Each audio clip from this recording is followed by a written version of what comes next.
We are continuing to look at the plagues on Egypt that we find in the book of Exodus. Understanding what we started to look at last week, that this is basically a war of God against the gods of Egypt, in order to show ultimately that the Lord, Yahweh, is without rivals. And also what we've seen, and what's going to continue today, is that we see these plagues becoming more dangerous as they go. They increase in intensity and have the purpose of showing that the Lord is to be feared, which is a challenging concept. But it's important for the world to know the dangers of defying Him. But along with that, it means that there's a flip side, another side of the coin. There's danger to defying Him, but there's also hope in submitting to Him. The understanding that He alone is the source of salvation. And so we're going to be starting in Exodus chapter 9. If you have a Bible, now would be the time to open that up. If you're using an electronic device, get onto the hotel's Wi-Fi. And I will, of course, be reading these passages, and they'll be on the screen behind me for you to be able to follow along. But we go to the fifth plague that's in Exodus chapter 9, starting with verse 1. The Lord said to Moses, "Go into Pharaoh and tell him, 'Thus says the Lord God of the Hebrews, let my people go that they may serve me. For if you refuse to let them go and still hold them, behold, the hand of the Lord will be on your cattle in the field, on the horses, on the donkeys, on the camels, on the oxen, and on the sheep, a very severe pestilence. And the Lord will make a difference between the livestock of Israel and the livestock of Egypt, so nothing shall die of all that belongs to the children of Israel.' Then the Lord appointed a set time, saying, 'Tomorrow the Lord will do this thing in the land.' So the Lord did this thing on the next day, and all the livestock of Egypt died. But of the livestock of the children of Israel, not one died. Then Pharaoh sent, and indeed not even one of the livestock of the Israelites was dead, but the heart of Pharaoh became hard, and he did not let the people go." We started again last week looking at the actual gods that were basically targeted by these plagues. There's two more of them with this one. First of all, you have Hathor, which we have a representation of here, and she had the head of a cow and was the goddess of protection, according to the Egyptians. Then you also have the next one, Apis, the sacred bull, who was the son of Hathor, and he represented strength to the Egyptians, so much so that he was associated with the office of the Pharaoh. He stood for Pharaoh. And so by having a disease that attacks livestock, what is being said is that Hathor can provide no protection, and Apis has no strength. Therefore, neither does Pharaoh. And then you are basically being shown that this is the first destructive plague in the sense of life being lost. We saw that with the scarab beetles last week, that they were attacking the homes of the Egyptians, but now it's their actual possessions. Now it's these animals that they care over, so we continue to see this increasing intensity with these plagues. And it's unusual because diseases usually only go after a single species or maybe one or two more than that as they cross the lines between them. In a natural disease, you don't usually have something that attacks all kinds of species at the same time. So that's the miraculous element here, is that they're all becoming sick. And that's also what it means when it says that all the livestock of Egypt died. It's not saying that every single individual animal in the entire land of Egypt died from this. It's saying that you had camels and cattle and donkey and sheep and all of these things that were caught up in this in order to show that this was actually a divine judgment, not just the coincidence of nature. On top of which, the fact that we once again have Goshen that's exempted. The Israelites' animals are not attacked by this pestilence. This time Pharaoh even checks on that. Sends someone to see if that was actually the case, hoping, against hope, that they were sick too, that they had also died, so that he could comfort himself that God was not the one who was actually the source of all of this, but then found it was exactly as the Lord had said.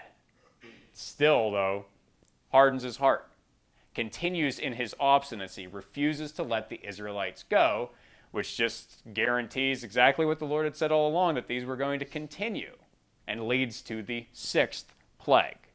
This one we find in Exodus chapter 9, starting in verse 8. The Lord said to Moses and Aaron, "Take for yourselves handfuls of ashes from a furnace, and let Moses scatter it toward the heavens in the sight of Pharaoh, and it will become fine dust in all the land of Egypt. And it will cause boils that break out in sores on man and beast throughout the land of Egypt. Then they took ashes from the furnace and stood before Pharaoh, and Moses scattered them toward heaven. And they caused boils that break out in sores on man and beast. And the magicians could not stand before Moses because of the boils, for the boils were on the magicians and all the Egyptians.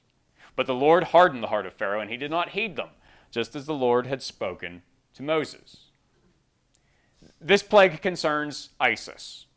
Isis, we tend to think of the situation in Iraq from a few years ago, but for the ancient Egyptians, that was the goddess, the chief goddess, really, of the Egyptian pantheon, and the goddess of healing. That is why the magicians are mentioned here for the last time, because medicine and magic in the ancient world were essentially interchangeable, synonymous with one another. And so she was supposed to be the source of their power to heal diseases. When they couldn't even help themselves, that just proved her impotence, that she could do nothing to help Egypt, and that therefore, once again, God was supreme even over her. That's one of the insults that's at play here. Another one is the fact that it starts with Moses literally throwing dirt into Pharaoh's face. It's an incredible thing that he's able to do this. There's nothing that Pharaoh can do. He's powerless to stop him from bringing the boils. Should have been assigned to him the trouble that he was in, that there was just nothing that was going to get him out of this other than submitting to the Lord. But he once again refuses. In fact, in these two plagues, the fifth and sixth plague, he doesn't even offer anything. We saw that a few times last week, that he had at least pretended to let the Israelites go. But here, he's really hardened his heart and said, I'm not even going to talk to Moses about this. We're just going to grit our teeth and get through this, and we will somehow overcome this God of theirs. And so, again, just brings about another plague. When we find in Exodus chapter 9, starting in verse 13, which is an especially important one because of the lesson that's on display here. In verse 13, the Lord said to Moses, "Rise early in the morning and stand before Pharaoh, and say to him, 'Thus says the Lord God of the Hebrews, let my people go that they may serve me. For at this time I will send all my plagues to your very heart, and on your servants and on your people, that you may know that there is none like me in all the earth. Now if I had stretched out my hand and struck you and your people with pestilence, then you would have been cut off from the earth. But indeed, for this purpose I have raised you up, that I may show my power in you, and that my name may be declared in all the earth. As yet you exalt yourself against my people, and that you will not let them go. Behold, tomorrow about this time I will cause very heavy hail to rain down, such as has not been in Egypt since its founding until now. Therefore send now and gather your livestock and all that you have in the field, for the hail shall come down on every man and every animal which is found in the field and is not brought home, and they shall die.' He who feared the word of the Lord among the servants of Pharaoh made his servants and his livestock flee to the houses. But he who did not regard the word of the Lord left his servants and his livestock in the field. And then the Lord said to Moses, 'Stretch out your hand toward heaven, that there may be hail in all the land of Egypt, on man, on beast, and on every herb of the field throughout the land of Egypt.' And Moses stretched out his rod toward heaven, and the Lord sent thunder and hail, and fire darted to the ground. And the Lord rained hail on the land of Egypt. So there was hail and fire mingled with the hail, so very heavy that there was none like it in all the land of Egypt since it became a nation. And the hail struck throughout the whole land of Egypt, all that was in the field, both man and beast. And the hail struck every herb of the field and broke every tree of the field. Only in the land of Goshen, where the children of Israel were, there was no hail. And Pharaoh sent and called for Moses and Aaron and said to them, 'I have sinned this time. The Lord is righteous, and my people and I are wicked. Entreat the Lord that there may be no more mighty thundering and hail, for it is enough. I will let you go, and you shall stay no longer.' So Moses said to him, 'As soon as I have gone out of the city, I will spread my hands to the Lord. The thunder will cease, and there will be no more hail, that you may know that the earth is the Lord's.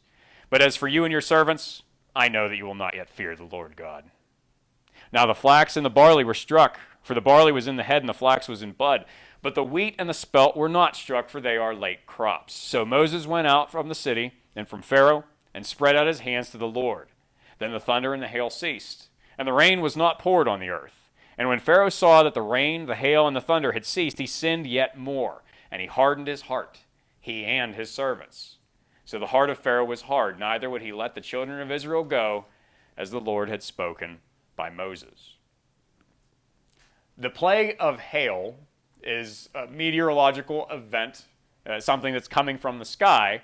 And so that means that it has to do with, and it is attacking the sky goddess of the Egyptians. Her name was Nut. She was the protective covering of Egypt, which generally does not experience storms of any kind. Most of it is desert. And so something this severe throughout the entire country was, again, obviously miraculous and obviously showed that she had no power to save, that only the Lord truly had power. And this is the point that he makes, that he has Moses tell Pharaoh, I could have wiped you out in an instant if I had wanted to do that. I don't want to do that. My purpose in this is to try to make you understand who I am and what you are guilty of. But it's also for everyone else. Egypt was the most powerful nation in the world at the time, but they'd been exalted so that they could be laid low. Pharaoh was the most powerful man in the world at the time, but he was in power so that he could be humbled. God was making himself known to the entire world through their example so that everyone could know that there is no one else like him. And this is where he introduces that flip side. Yes, this is coming. This judgment is on its way. You don't have to suffer from it. Just listen to me. Do what I tell you and you'll be saved. Bring what you have in the fields inside beforehand. You won't have to worry about it. Some of the Egyptians did that. We're told that they feared the word of the Lord, and so they brought their things into their homes. Most of them didn't. And so we have the first plague that results in human death. The humans that were outside during the hail, more of the livestock, what was left over from the pestilence, and now also the early crops. That it was going to be at least economically devastating to lose those things. It also meant there was a possibility of starvation, that this wasn't only going to have an impact for the few days that it fell from the sky, but that it was going to be months, that it was going to be ruinous to Egypt.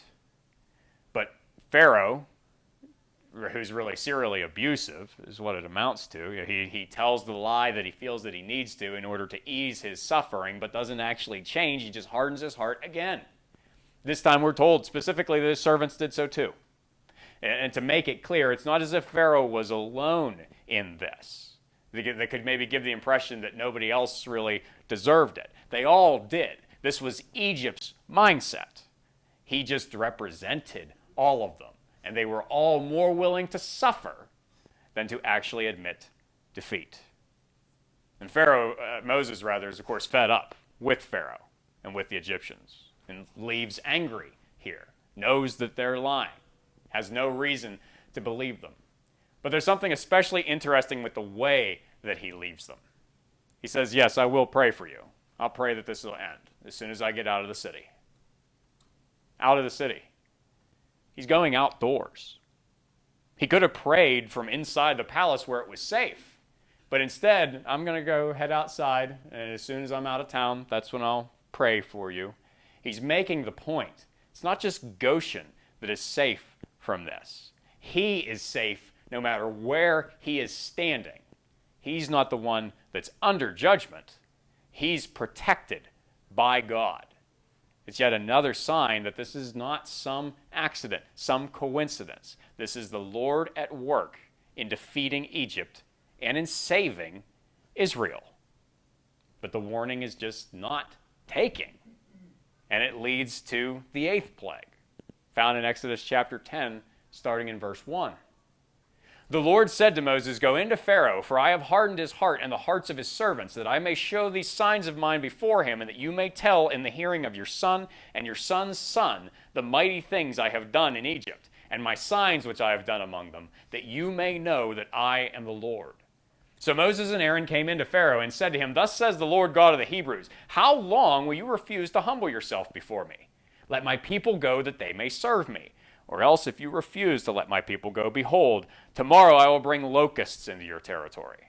And they shall cover the face of the earth so that no one will be able to see the earth.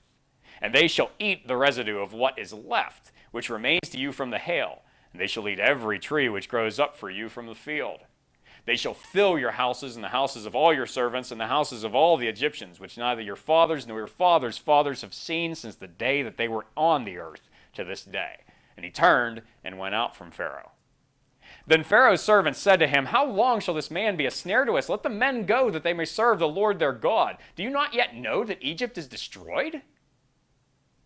So Moses and Aaron were brought again to Pharaoh, and he said to them, Go, serve the Lord your God. Who are the ones that are going? And Moses said, We will go with our young and our old, with our sons and our daughters, with our flocks and our herds we will go, for we must hold a feast to the Lord. Then he said to them, The Lord had better be with you when I let you and your little ones go. Beware, for evil is ahead of you. Not so. Go now, you who are men, and serve the Lord, for that is what you desired. And they were driven out from Pharaoh's presence. Then the Lord said to Moses, Stretch out your hand over the land of Egypt for the locusts, that they may come upon the land of Egypt and eat every herb of the land, all that the hail has left. So Moses stretched out his rod over the land of Egypt, and the Lord brought an east wind on the land all that day and all that night, and when it was morning, the east wind brought the locusts. And the locusts went up over all the land of Egypt and rested on all the territory of Egypt. They were very severe. Previously there had been no such locusts as they, nor shall there be such after them, for they covered the face of the whole earth, so that the land was darkened. And they ate every herb of the land and all the fruit of the trees which the hail had left. So there remained nothing green on the trees or on the plants of the field throughout all the land of Egypt. Then Pharaoh called for Moses and Aaron in haste and said, I have sinned against the Lord your God and against you. Now therefore, please forgive my sin only this once, and entreat the Lord your God that he may take away from me this death only. So he went out from Pharaoh and entreated the Lord. And the Lord turned a very strong west wind, which took the locusts away and blew them into the Red Sea. There remained not one locust in all the territory of Egypt, but the Lord hardened Pharaoh's heart, and he did not let the children of Israel go. The plague of locusts is a plague against agriculture, which means that it's a plague against Osiris. Osiris was one of the chief gods of the Egyptians. He was the god of agriculture and vegetation, really was the god of life. That's why in the representations we have of him, his skin is green. That represented him being the source of life and even of rebirth, because he was basically a seasonal god. He would die before the floods and then resurrect after the floods when the plants came back in Egypt. And that was what they believed about him. And so by taking away their vegetation, God was saying, even Osiris has no power either. And here once again we find God's purpose. This is sort of a restatement of what he had Moses tell Pharaoh, where he had said, I'm making an example of you so that the whole earth will know, essentially, to fear me.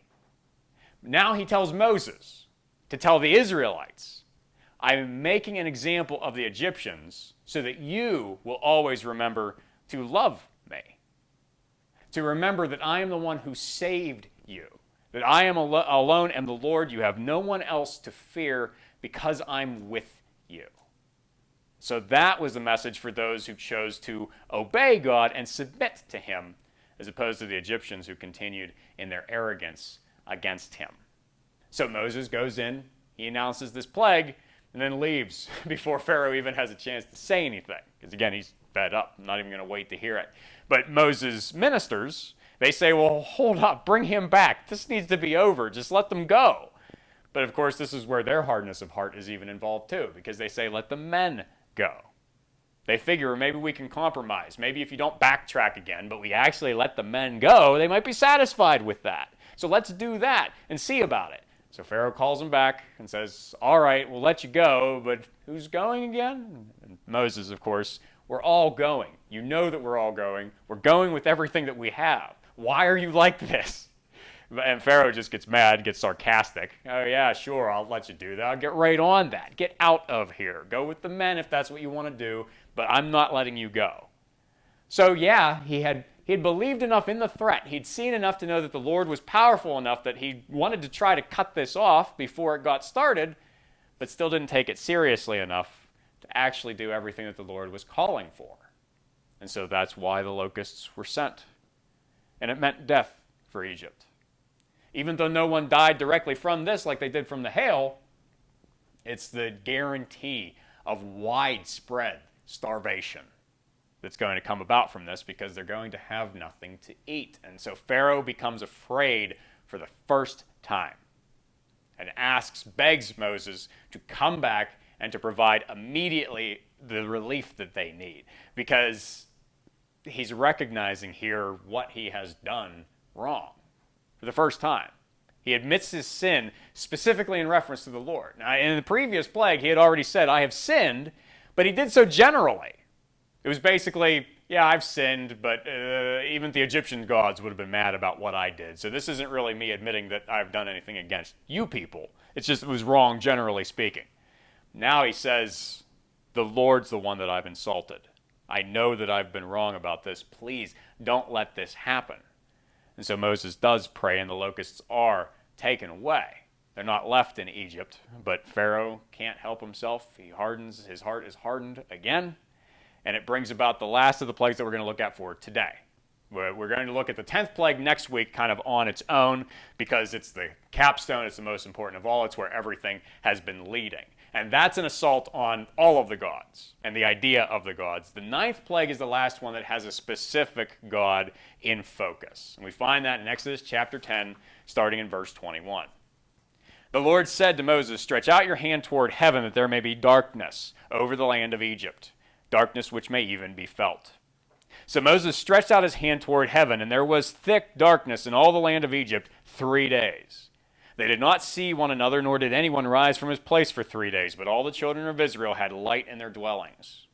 Then Pharaoh called to Moses and said, go, serve the Lord. Only let your flocks and your herds be kept back. Let your little ones also go with you. But Moses said, you must also give us sacrifices and burnt offerings, that we may sacrifice to the Lord our God. Our livestock also shall go with us. Not a hoof shall be left behind. For we must take some of them to serve the Lord our God, and even we do not know with what we must serve the Lord until we arrive there. But the Lord hardened Pharaoh's heart, and he would not let them go. Then Pharaoh said to him, get away from me. Take heed to yourself, and see my face no more. For in the day you see my face, you shall die. So Moses said, you've spoken well. I'll never see your face again. The god who is targeted in this plague is the sun, Ra. Ra was the greatest of the Egyptian gods. It was considered the source of existence, the creator of everything. And so for the sun to be blotted out, for all light to be gone for 3 days, showed that even he was powerless against Yahweh.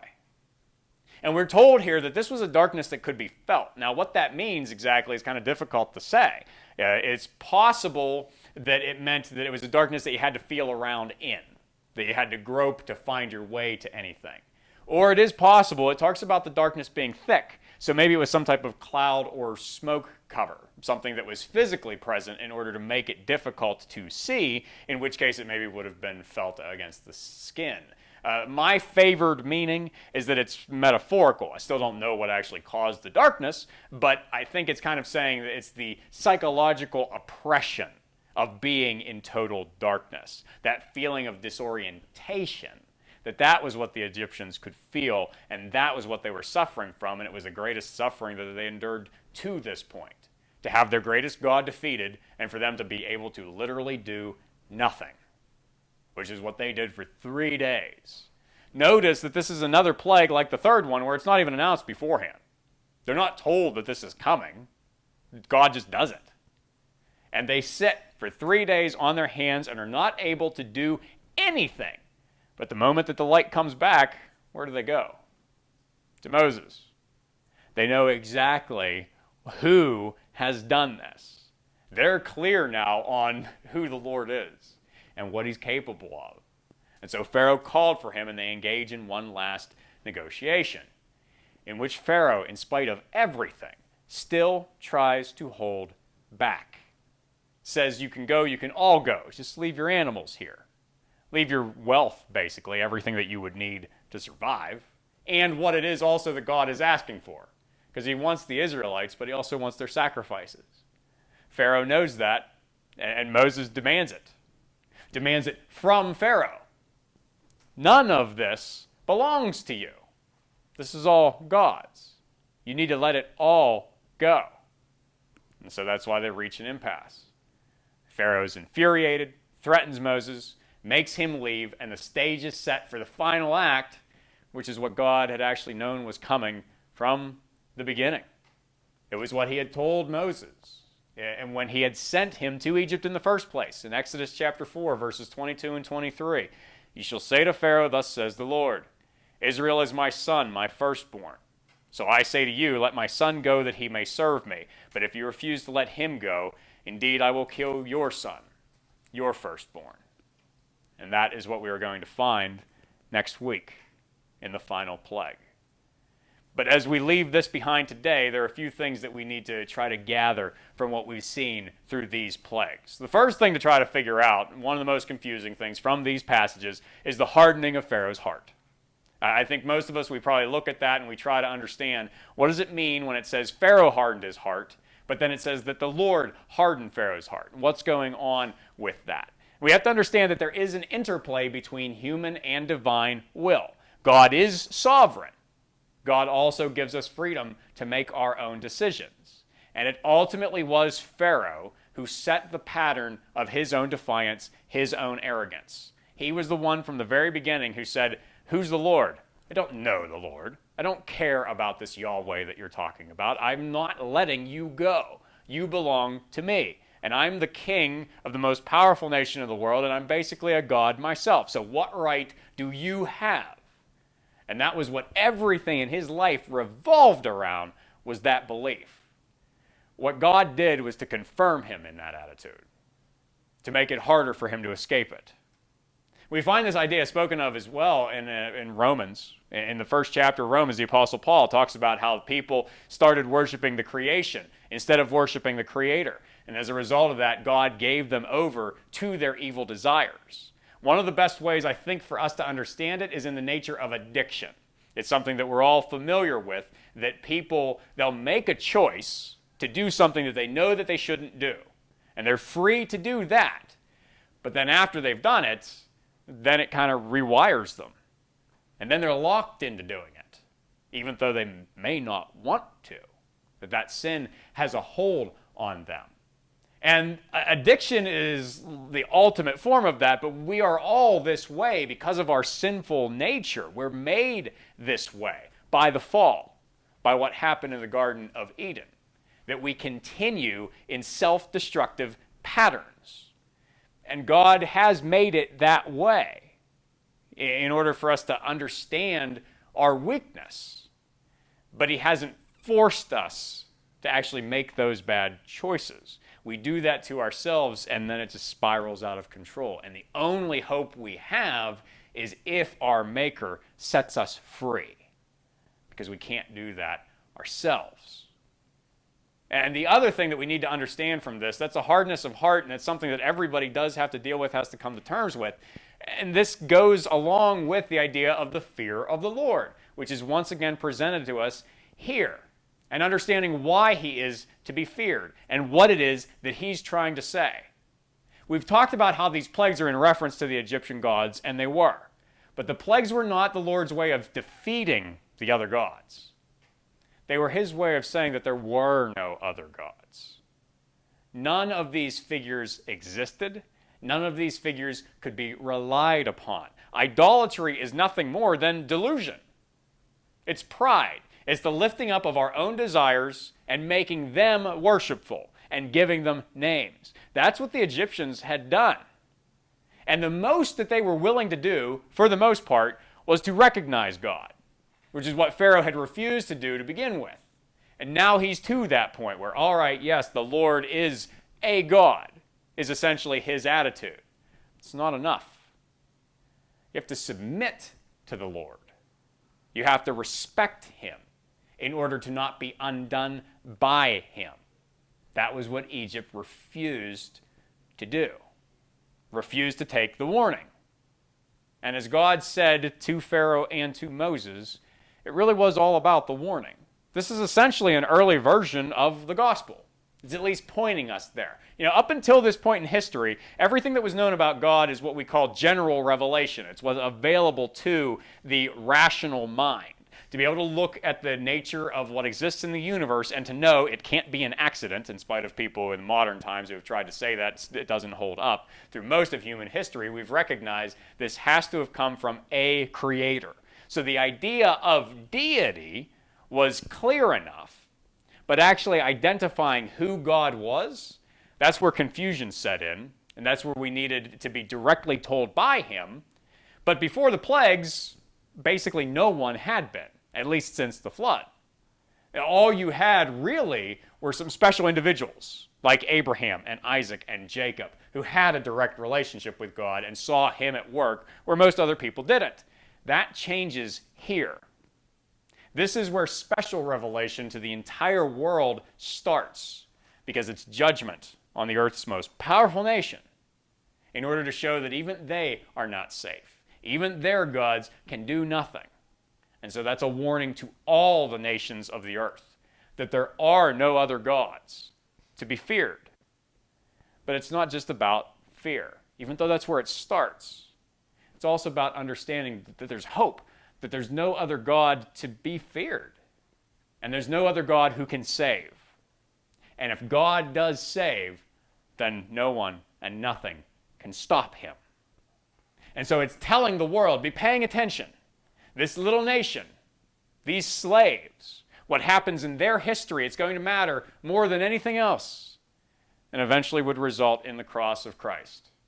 How the fear of God and the judgment of God was poured out, but on him, and how he took it in our place, suffering what we do deserve in the hardness of our hearts, so that the opportunity of forgiveness would be made available to everyone who trusts in him. That is what we always point to here, that if there's anybody who is here or is listening later who feels trapped by their choices, like Pharaoh, you don't have to stay that way. Don't stay in his arrogance. Understand that the Lord has revealed himself to you by sending his Son to live, to die, to rise again for you. And you should respect his justice, but you should also see his mercy, that you don't have to experience the terror of darkness that will never end. That is what awaits in hell those who continue to be stubborn, but you don't have to be. You can be saved. And I hope anyone who needs to make that decision will do so on hearing this today. As for you Christians, you know that you have light and life, that is what you have been offered through Christ. That is yours. So remember as you go into this life what it is that the Lord has done for you, and then pass that on to others so that they can know it too. God has granted us freedom. He hasn't only called us to fear him, he's also called us to love him when we recognize who he is and what he's done. That's what we have done. We need to help others do it as well, so that they too can be saved.